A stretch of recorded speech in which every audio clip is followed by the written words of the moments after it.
joget sareng kula. Monggo Mbah. Ben tambah umur. Nggih, tenan. Cedak ngene iki jarang lho. Nggih. Nggih. Wong bengi iki ya to, luwih-luwih priyayi watu waji kene. Sing bengi iki gelem nonton campur sari, lelekan bareng-bareng. Wah, segala jenis penyakit iso ilang. Amin. Gejala encok, pegel linu, stroke ringan ilang kabeh. Iki ora kono dadi bakul obat ya malah. Iya tenan, Nggih. Iki lagi nonton ya, Mas. Ayo pada khusus malam hari ini. Iku lagi sing nonton. Sing Apa ora meneh sing nonton. nonton? Durung sing nyawer. Sing nyawer. Nyawer 10.000 lho, Nggih. Bakale besok yen bali ning alam kelanggengan gembok swarga mengo sithik. Lah ya gemboke luar nek iku. Kene 10.000. 10.000. Nek 20.000 yo gembok mengo dhewe. Mengo dhewe. Malah nek 50 Piye? bledeng mlebu langsung swarga. Kaya omahe dhewe. Iya cakep. Ayo Pak Roro Jonggang iki, Pak. Yo, Roro Monggo, Pak. Jonggang. Pada malam hari ini spesialis monggo mriki nek sesuk aja, Pak. Nek juga dhewe ning kene Mas daran wong edan. Monggo mumpung wonten kancane nek kesuk kira-kira ning kene jogetan. Iso dibelok wong. Ya monggo Pak, mriki Pak.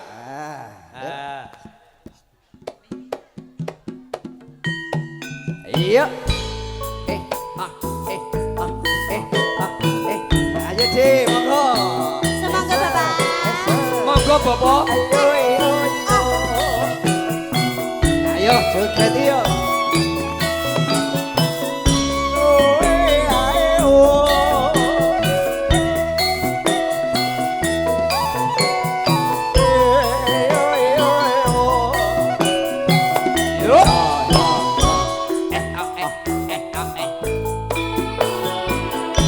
Roro jonggrang kowe pancen ayu tenan ora mokal aku kang nandang kasmaran waspadano prajuritmu kalah perang mula kowe dadi wanita boyongan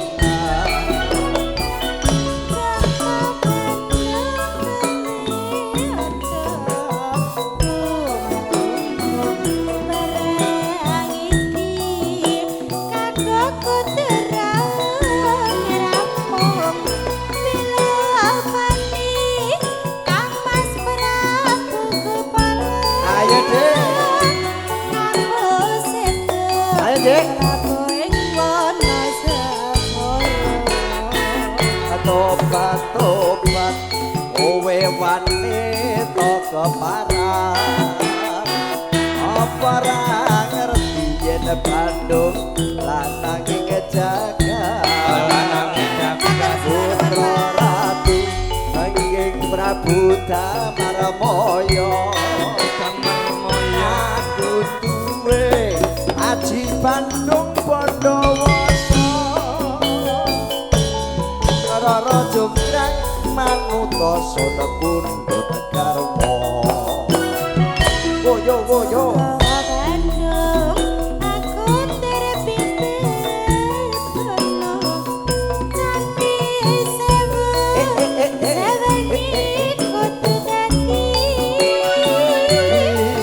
jonggrang ayu pun tak turuti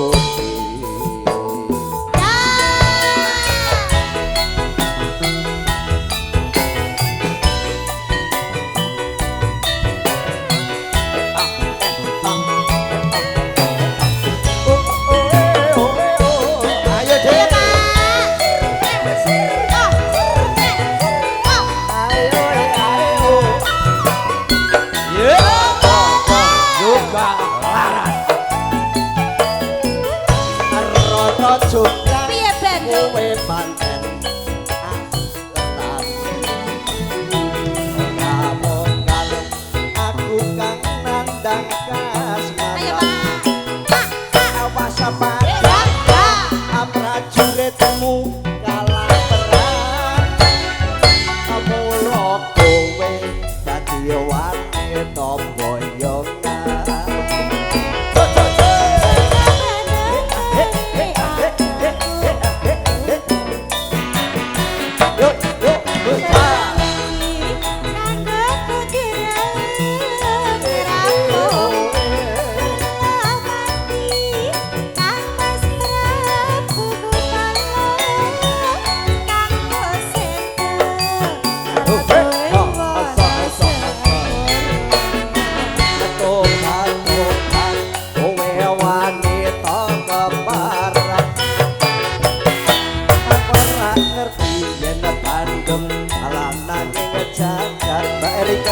terima kasih. Putra Hati-hati, Mbak. Mbak Budang Marmoyo. Aku duwe ati Bandung Bondowoso. Rara dengan manut sono pun garwo. Bubar. Ayo Tonon.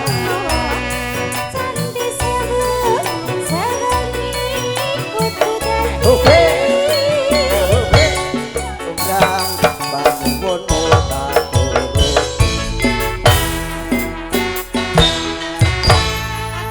Apunten pinaringan asma sinten, Pak? Hah?